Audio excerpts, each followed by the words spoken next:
I heard a quote recently that said, there's only two people in this world that you need to worry about impressing, the 8-year-old you and the 80-year-old you. Well, this one's for the 8-year-old me. And dropping in 3, 2, 1. It's so cool seeing it from in here, man. You guys remember these little things? These paratrooper army men that you could throw up in the air and watch them glide gently down to the ground. I spent countless hours as a kid running up and down to my parents' deck, throwing these off the deck and chasing them and going and getting them. Just seeing them glide down made me daydream about flying, I guess, in its own. Well, I bought a few hundred of them, and I'm gonna take them up in the airplane and drop them from really high, just for the little kid in me.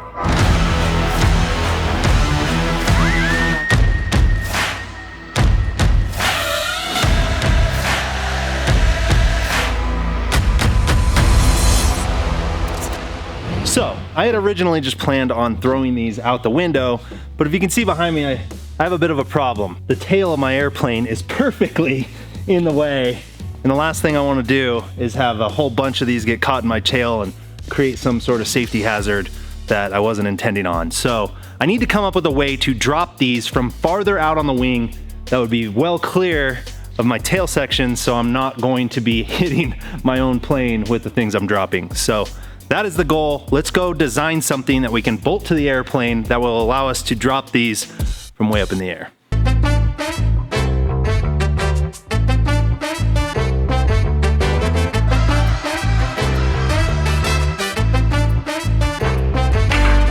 And this video happens to be sponsored by my friends over at Diamondback Nozzles. And for those that are unaware, Diamondback makes a solid diamond tipped 3D printer nozzle, and I'm not talking a diamond coating. It's a solid piece of diamond that is built to the extrusion diameter of the nozzle, and it basically takes your printer to the next level. It's gonna have the best thermal properties, meaning the best thermal conductivity, putting the heat where it matters, right at the tip of the extruder. So you're going to get cleaner prints, more consistent extrusions, less clogging, easier cleaning of the nozzle. And because diamond is an incredibly hard material, you are not gonna have issues with it wearing out from printing abrasive materials like carbon fiber infused filaments. No more switching nozzles, just the same diamond nozzle that basically squeezes the most out of your 3D printer, makes it the most consistent, print the best.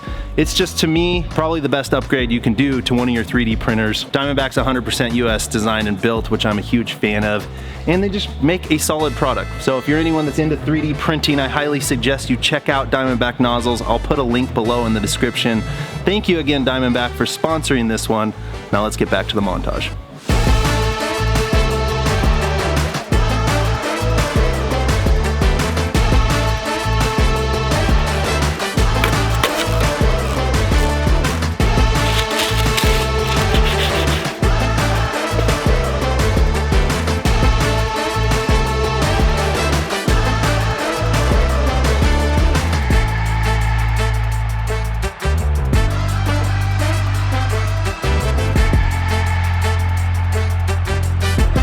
It is the finished Freedom Pod with the drop hatch.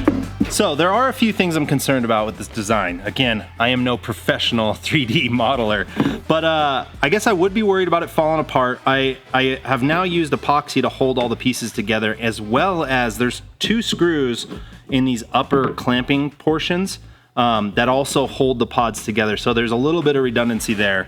I am worried that the air blowing through the front might actually break this little latch mechanism and just blow the door open. And I'm also a little concerned the hinges on the actual body of the pod are printed in a way that they have a tendency that they could separate just because it's in between layer lines. It's not as well as on here that is printed the right way. So anyway, I think the plan is we need to go bolt this thing onto the plane, and then I should do a test flight and see if it opens and stays open. And from there, then we got to figure out how to make these army men all deploy properly, because there's one thing I just realized when I opened the first one of these. If I just take the rubber band off and throw it like this, it does not open. It just flies forever. So we're gonna have to figure out how to pack the parachutes on each one of these individually, put them in here, and hopefully not make a complete rat's nest when they come out. You know, there's something else I just thought of. I don't necessarily need them all wrapped up, right? So in theory, if I just set them up something like this, whatever, so that the parachute would be downwind. So I lay them in the pod, all of them with their parachutes up. Then in theory, when the wind blows in, it'll open that, pull them out, and open the parachutes. So maybe I'm overthinking this and I just need to figure out a way to basically make sure that all the parachutes will catch the wind. I don't know, I'm spitballing here. Okay, we're doing a test. We got a camera set up. Jackson is gonna hold that. I'll tell you when to go and then I'll pull the cord and let's see how that goes. All right, go ahead and send it. Confirmation that the stuff is not strong. Oh no, it's just my knot broke. That's good. Yeah, but so this guy opened right here. This guy, let's see, it's still, he got over his leg. Yeah, we'll have to do more tests. I think at the end of the day, we're kind of accepting that some of them, if not most of them, won't open all the way. It is time to do a test flight and see how this thing handles the wind on it, as well as obviously the vibrations from the plane. I guess my biggest fear is that the wind blowing through this vent might blow the door open prematurely. So what we did is we put like 2 or 3 of the little paratroopers in here. I also found if I twisted the pod a little bit and pushed it up against the wing strut, it's no longer wobbly at all, so that's a relief. And got some cameras on. We got these ones set to slow-mo, so hopefully we'll be able to see how the release goes. So I'm gonna jump in the plane. It's a little windy right now, so the few little paratroopers I drop are probably gonna miss by a long shot, but this will be a good test to see how everything works and make sure that this is a good, feasible, and safe thing to do with a bunch of them.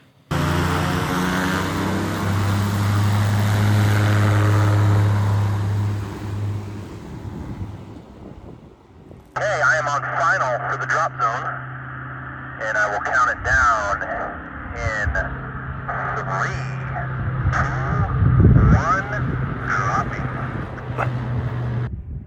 Oh, those are high. They're just blowing that hard from the south, huh? So what we learned is we're 2 for 2 on the pod working perfectly, but 0 for 2 on me actually hitting my target. But there is, like I said, a weird south wind right now. And I know I was to the south of us, so if it went north, then it's the wind, it's not me. So hopefully when we go to put them all in this evening, either calmer wind or I can adjust accordingly. Now we're gonna start the part that I'm least excited about, which is manually undoing all of these guys and then repacking them in there. I've got about 300 of them, so we'll see how many we can fit once they come apart and get packed the way that we think we have figured out so that they actually open. Still shot in the dark. Yeah, a bunch are probably not gonna open, but I think that's just the byproduct of these cheapo little paratroopers I got.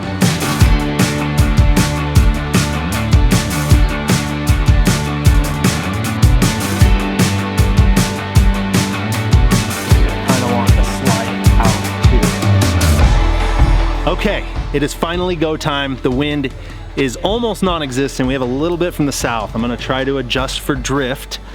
And before we get up in the air, there are a couple rules at play here that I should mention because it just seems like if I don't, I'm gonna get torn apart in the comments. But the first one is the one that I'm still fighting, 91-119, flight at a safe altitude. I'm going to stay 500 feet from vehicles, vessels, persons, and structures during this flight. Externally mounted devices is experimental aircraft. I'm flying solo. I already did a test flight. And then the last one is dropping objects, which I actually had to look this one up. This is 91-15. No pilot in command of a civil aircraft may allow any object to be dropped from their aircraft in flight that creates a hazard to persons or property. However, this section does not prohibit the dropping of any object if reasonable precautions are taken to avoid the injury or damage to persons or property.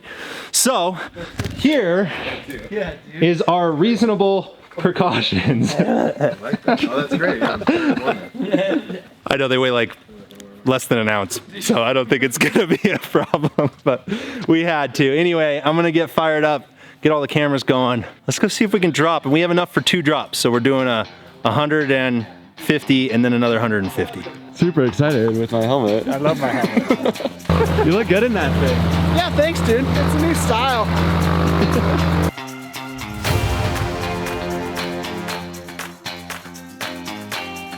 All right, guys, I am gonna go ahead and blast off. I'm gonna do 1 lap, and on my upwind leg here, I will do the drop.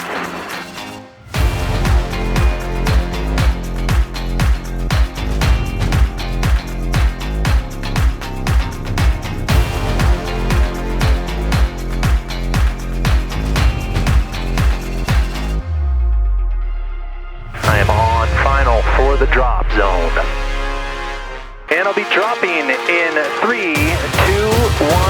See ya.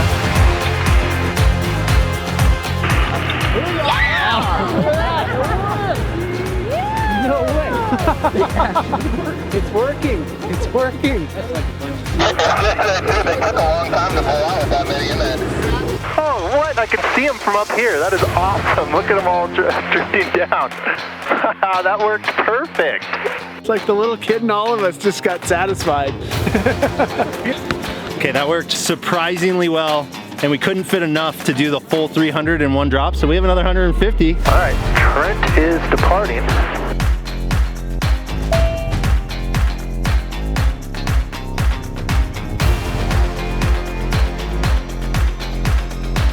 And dropping in 3, 2, 1.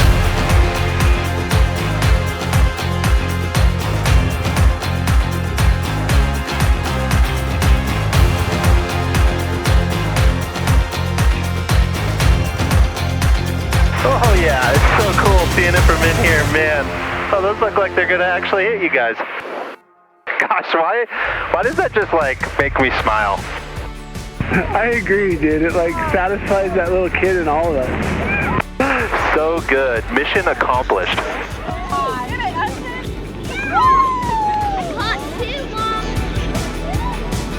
All right, I think we can say mission accomplished. The inner child in me is proud of today. That was actually as fun or more fun than I expected. Anyway, guys, I think I'm gonna wrap this one up.